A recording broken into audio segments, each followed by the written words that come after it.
So, in this session, Patanjali, in one of his sutras, explains or coins the word called karma.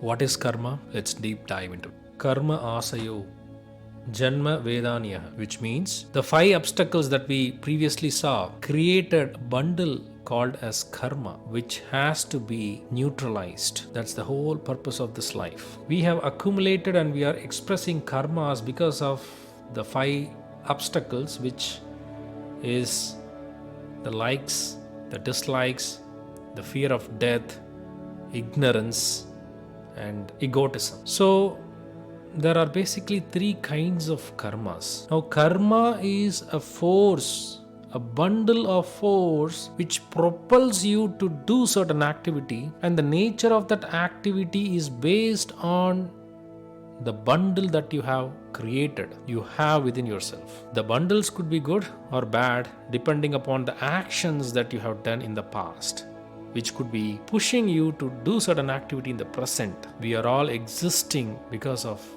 the presence of these karmas. So prarabdha karma is one kind of karma which can be expressed in this birth, and agamya karma is something that we are creating newly, which could be neutralized within this birth or might be in the future. And sanchita karma is something like it's a very huge force of bundles which were accumulated from several past lives, which cannot be expressed within this life but will have to take few more lives to neutralize it. It's a big concept, and explain this very deeply in our bigger sessions. But basically these karmas are waiting for an opportunity to come out and express themselves in our day-to-day life. One strong karma can call for a particular birth and body to express itself. So this goes on until one attains self-realization. We just need to understand that we are simply living our own karmic life. We have our own karmic map.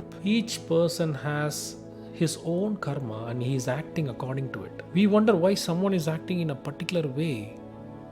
That's because of his karma. And similarly, that person is wondering about us. Each of us, we are programmed in a certain way to act. Our opinions of what is perfection comes from what was taught to us and how well we have learned those lessons. The circumstances of our life is happening because of these karmas. But we also have free will, which will help us or guide us how to handle these karmas, either positively or negatively. Somebody is annoying you or creating a suffering in you, you can respond to that either positively or negatively. That's based on your own karma. That's why silence is a great catalyst.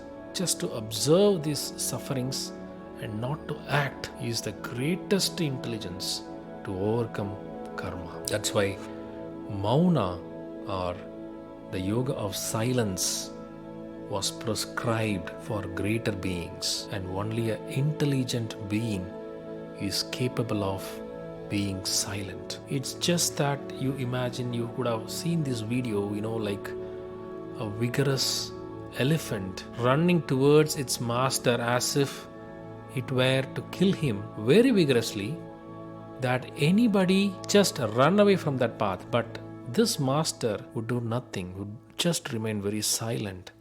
And the very power of silence would astonish that elephant that it would just stop affecting the master and just move away from its path. Such is the power of silence towards karma. Let's practice silence and lead a great life.